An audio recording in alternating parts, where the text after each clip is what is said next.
चालाक सास और बुद्धिमान बहू। एक समय की बात है जब कैलाश और शांति अपने बेटे महेश के साथ एक घर में रहते थे। महेश की माँ का नाम वैसे तो शांति था पर बिल्कुल शांत नहीं रहती थी। वो बड़ी ही तेज और चालाक थी। शांति को अपने बेटे के लिए एक लड़की की तलाश थी। उसने काफी लड़कियां देखी थी पर आज तक कभी किसी लड़की को पसंद नहीं किया था। वो लड़कियों से ऐसे ऐसे सवाल करती थी कि कोई भी लड़की उसका जवाब नहीं दे पाती थी। अरे शांति, तुमने फिर एक लड़की को रिजेक्ट कर दिया। अरे तो तुमने देखा नहीं कि वो लड़की कितनी बड़ी बेवकूफ थी? अब ऐसे लड़की के पल्ले बांध दूं क्या अपने इकलौते बेटे को? आखिर आगे चलकर उसे पूरा घर संभालना है। मैं अपने बेटे की शादी करूंगी तो किसी बुद्धिमान लड़के से करूंगी। महेश दूर खड़ा ये सब सुन रहा था। वो तो अपनी माँ की बात सुनकर सर ही पकड़ लेता है और ऑफिस के लिए निकल जाता है। ऑफिस के बाद वो राखी से मिलता है। क्या हुआ महेश, आज तुम कुछ उदास दिख रहे हो? कोई बात हुई है क्या? अब क्या बताओ राखी, कुछ समझ में ही नहीं आ रहा। माँ ने फिर कोई लड़की देखी थी और उसे रिजेक्ट कर दिया। तो ये अच्छी बात है ना। अगर वो किसी और को पसंद कर लेंगी तो फिर हमारी शादी कैसे होगी? हाँ, पर वैसे भी तो हमारी शादी होना कितना मुश्किल है।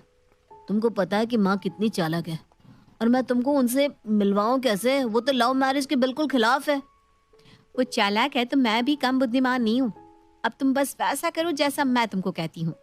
राखी के कहने पर महेश बिल्कुल वैसा ही करता है। वो अपनी माँ से जाकर कहता है, माँ, वो जो मेरा दोस्त है ना राकेश, उसकी अगले महीने शादी है। वो बोल रहा था कि माँ और बाबूजी को जरूर लेकर आना। अरे वो तो तुझसे उम्र में छोटा है। करती होगी उसके माँ बाप ने ऐसे ही किसी भी लड़की से उसकी शादी पक्की। मैं थोड़ी ना ऐसे करूंगी। वक्त लग जाए पर लड़की ढूंढूंगी तो सबसे बुद्धिमान। अरे माँ, उसकी माँ तो आपसे भी ज्यादा तेज है। उन्होंने तो अखबार में इश्तिहार निकलवा दिया था राकेश की शादी के लिए।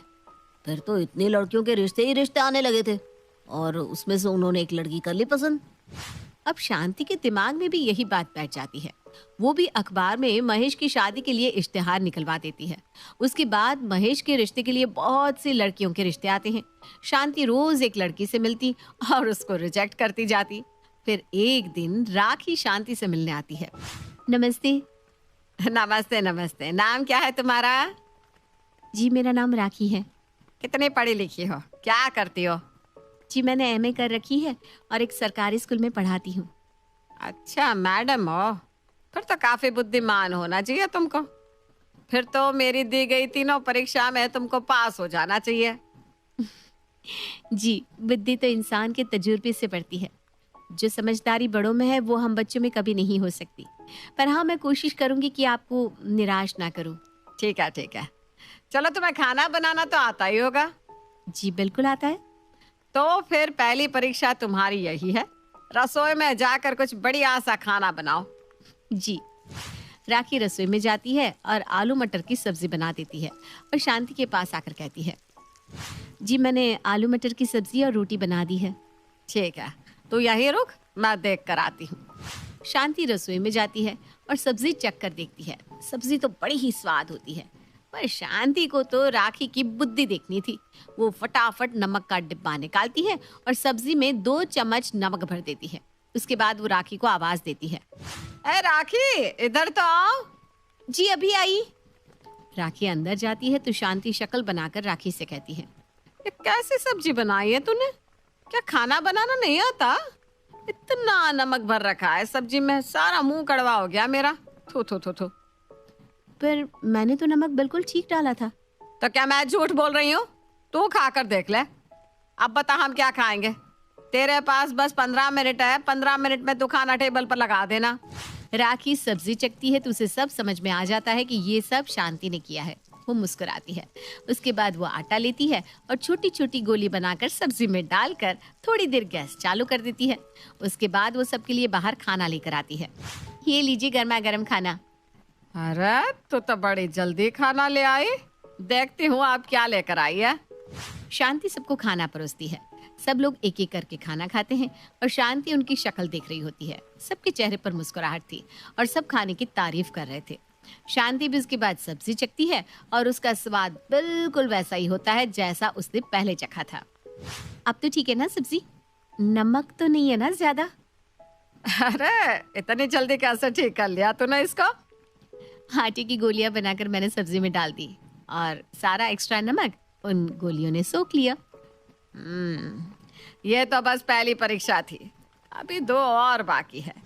अब अगले दिन राखी की दूसरी परीक्षा होती है। राखी को अपने ऊपर पूरा भरोसा होता है, पर शांति के पास मुश्किल से मुश्किल परीक्षा तैयार थी। तो तैयार हो दूसरी परीक्षा के लिए? जी बिल्कुल। जा, ये ले महेश की शर्ट, इसे जाकर इस्त्री कर दे। आज उसके दोस्त राकेश की शादी है ना, उसे इसी शर्ट को शादी में पहन कर जाना है। जी माँ जी, पर मेरी दूसरी परीक्षा? अरे यही तो है तेरी दूसरी परीक्षा। राखी को बड़ा अजीब लगता है कि उसे तो आज इतनी आसान परीक्षा दे दी है। वो शर्ट लेकर जाती है और इस्त्री करने लगती है। तभी वो देखती है कि शर्ट में हल्दी का बहुत बड़ा दाग है। हे भगवान, इसमें तो इतना बड़ा हल्दी का दाग है। वो शर्ट लेकर शांति के पास जाती है। देखिए ना, इसमें तो इतना बड़ा हल्दी का दाग है। यही तो है तेरी परीक्षा। तुझे क्या लगा तेरी परीक्षा इतनी आसान होगी? ओह, समझ गई। राखी शर्ट लेकर जाती है और काफी देर तक वापस नहीं आती। शांति हंसने लगती है। मुझे तो पहले ही पता था इस परीक्षा में फेल हो जाएगी। अब सोच रही होगी कैसे शक्ल दिखाऊं। जी मैं आ गई और शर्ट अच्छे से प्रेस करके अलमारी में टांग दी है। और वो दाग? वो तो गायब। पर कैसे? थोड़ा सा डिटर्जेंट और उस पे थोड़ा सा सिरका और बस ठंडे पानी में डालकर थोड़ी देर भिगो कर रख दिया। दाग गायब। सूखने में थोड़ा वक्त लगा, इसीलिए आपको इंतजार करना पड़ा। हाँ, दिमाग तो है भाई। कोई नहीं, अभी सबसे मुश्किल और तीसरी परीक्षा बाकी है। तैयार हो ना? जी बिल्कुल तैयार हूँ। बस फिर शांति पूरी रात राखी के लिए मुश्किल से मुश्किल परीक्षा सोचने लगती है। सुबह होते ही राखी घर आती है, पर उसे घर में कहीं शांति नहीं दिखती। अरे बेटा तुम आ गई, पर शांति की तबीयत बहुत खराब है। जी क्या हुआ उनको? वो तो कल तक बिल्कुल ठीक थी। हाँ बेटा ठीक ही थी, पर पता नहीं अभी अचानक उसके पेट में बड़ा तेज दर्द शुरू हो गया था। पेट पकड़ कर बैठी है। मैं उनसे मिल सकती हूँ? हाँ मिल लो, जाओ। राखी अंदर जाकर शांति से मिलती है। शांति अपना पेट पकड़कर बैठी होती है और जोर जोर से चिल्ला रही होती है। आए मेरा पेट, आज तो मैं मरी जाऊंगी। मैंने सुना आपकी तबीयत बहुत खराब है। तो तुझे क्या हंसते हुए दिख रही हो? देख नहीं रहा मेरे पेट में कितना दर्द है? तू तो बड़ी बुद्धिमान है ना। बता इसका कोई इलाज है क्या तेरे पास? नहीं तो चली जा, जा यहाँ से, और बाकी सब भी चले जाओ, मुझे अकेला छोड़ दो। राखी और बाकी लोग बाहर आ जाते हैं। तुम माँ की बात का बुरा मत मानना, उनके पेट में कुछ ज्यादा ही तेज दर्द है, बस इसीलिए गुस्सा कर रही हैं। तो उनको कोई दवाई नहीं दी क्या?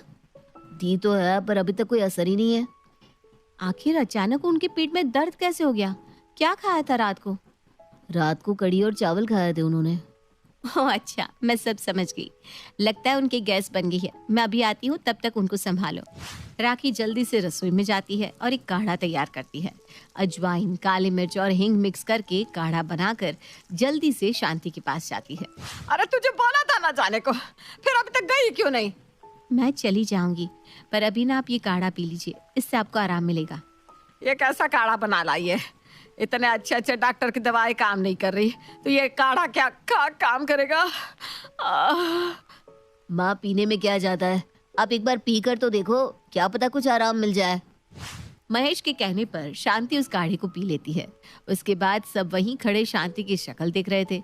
कुछ ही मिनटों में शांति के पेट का दर्द एकदम गायब। शांति के चेहरे पर तो खुशी के फूल खिल जाते हैं। अरे मेरा पेट दर्द तो एकदम छू हो गया। ये तूने कैसे किया बेटा? मैंने तो बस अजवाइन, काली मिर्च और हींग का काढ़ा बनाकर आपको दिया था। कितनी बुद्धिमान है ये लड़की। इससे बुद्धिमान बहू तो मेरे महेश के लिए कोई हो ही नहीं सकती। शांति राखी को गले से लगा लेती है और जल्दी उसकी शादी अपने बेटे महेश से करवा देती है। और उसे कभी पता ही नहीं चलता कि वो तो उसके बेटे की ही पसंद थी।